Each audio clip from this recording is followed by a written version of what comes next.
Okay, so we're getting past the example here from 4.2. We haven't quite gotten into 4.3 yet. I'm kind of filling in some of the gaps that I see that are in the book.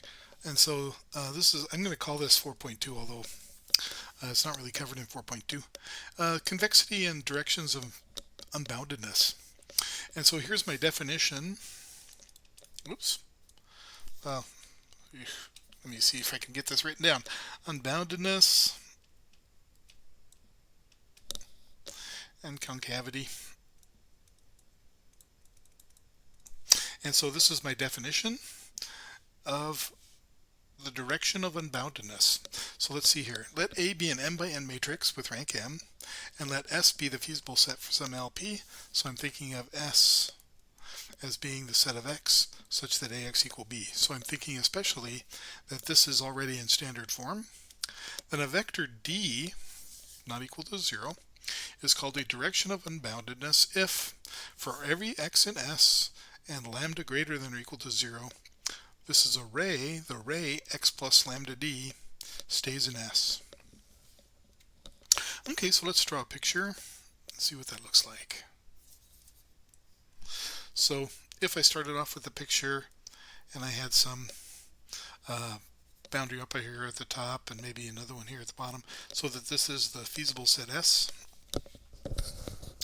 then I could say, for example, that this is a direction of unboundedness, because if I choose any X in my set S, choose a X in random, so this one, and then the ray that points in the direction of D must always be an S, right? So this is always an S.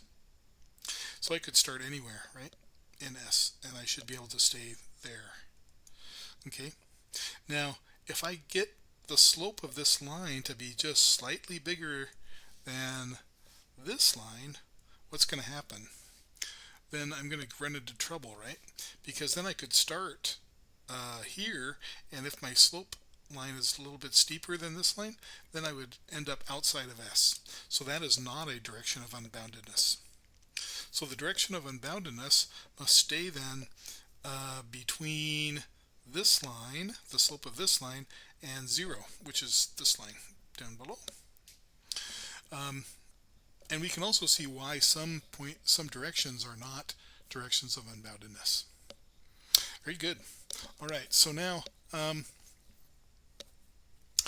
one exercise that I may leave for you, because it's not too much. If C is convex, if C is convex, then D not equal to 0 is a direction of unboundedness. I abbreviate it as UBDD because bounded is usually abbreviated as BDD. For C, if and only if X plus D is in C for all X in C.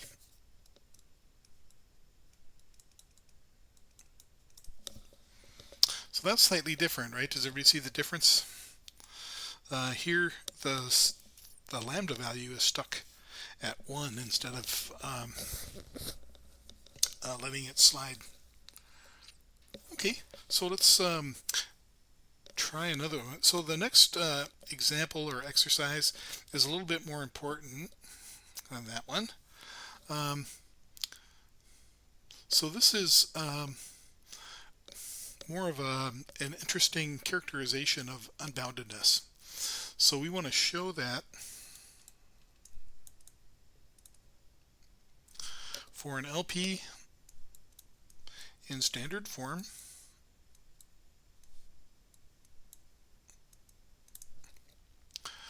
which is AX equal B for this piece, and X greater than or equal to 0.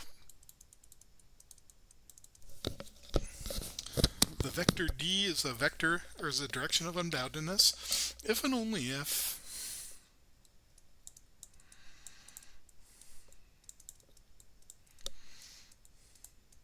direction of unboundedness, if and only if A times D is equal to 0, which means D is in the null space of A, and D is greater than or equal to 0. Okay, that's a nice way of representing the direction of unboundedness. It's a vector in the null space where all of its entries are greater than or equal to 0. Okay, let's see if we can show that. So how am I going to prove this?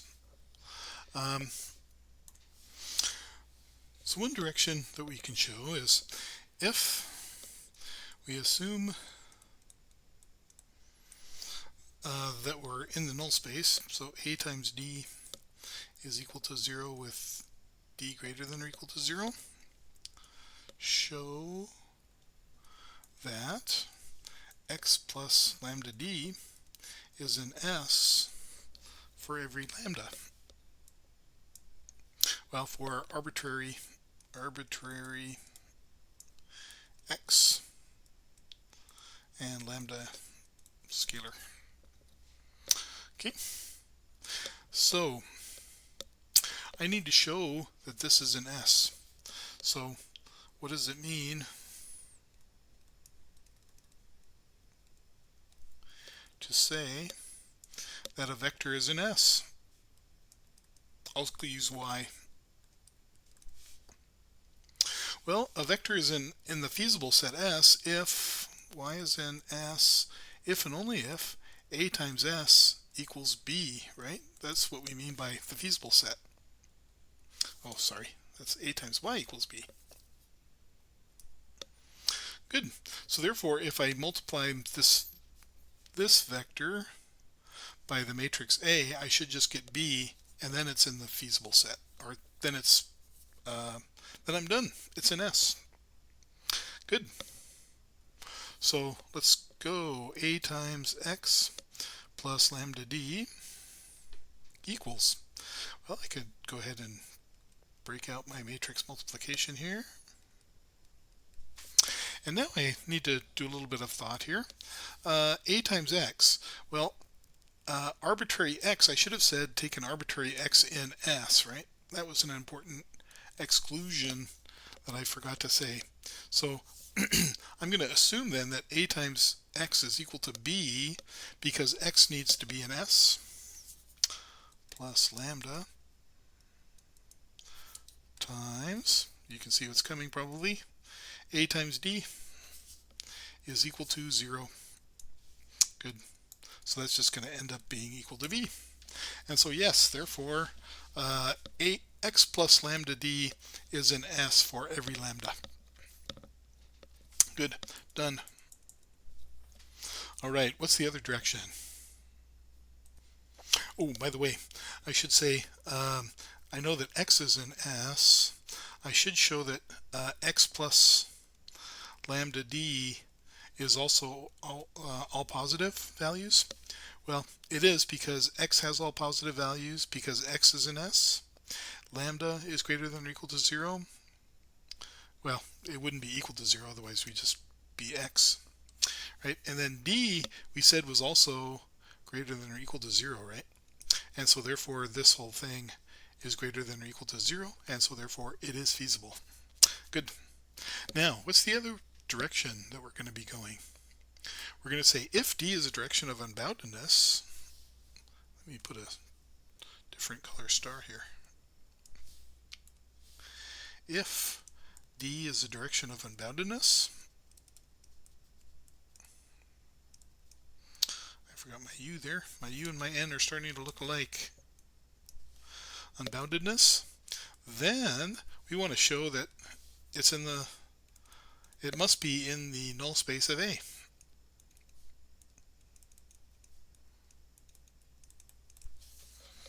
Good.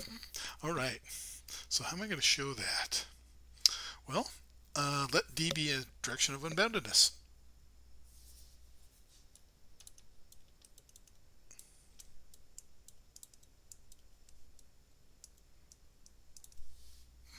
Then, by definition of the direction of unboundedness, x plus lambda D is an S for all x in s and lambda in the reals. Oops, sorry, greater than or equal to 0.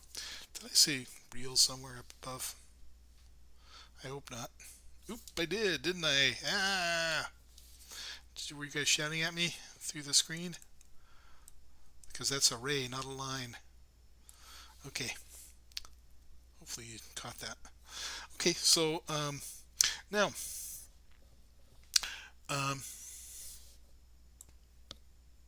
probably the fastest way of getting us to where we want is to say, well, let's suppose that D is not a direction of unboundedness. So that would mean that A times D, so we're supposing that A times D is not equal to 0. Then A times x plus lambda D is equal to AX plus lambda times A times D. And so this is going to be B plus lambda times some value, let's say K. And that's not equal to B, right? And so therefore that vector cannot be x plus lambda D is not feasible. Okay. Now, there's some other work here as well. Is D greater than or equal to 0? We haven't proved it, but actually it does make sense, because if any element of D were equal to 0 and you increase lambda enough, then presumably you would be able to blow out an x out of its all positive values, right? Because this number needs to be positive for all values of lambda. And so if D had one negative element, it is possible to find lambda so that this whole thing was negative, or one of the coordinates were negative, right? So what I'm thinking of is something like, if x is equal to 1, 3, 2, and then over lambda you have like a -1, and these are positive here. Well, the problem with this -1 here, well, you can see that we don't stay positive long, right? Because if you increase lambda, this first coordinate becomes negative really fast. Okay, so therefore you must have that D is greater than or equal to 0. Good. Okay, so that's enough. What did we just prove? We just said that we have a characteristic about directions of unboundedness. Directions of unboundedness are the same as directions in the null space where the directions are positive. Good. And so that may be a nice way of actually determining the direction of unboundedness. Good.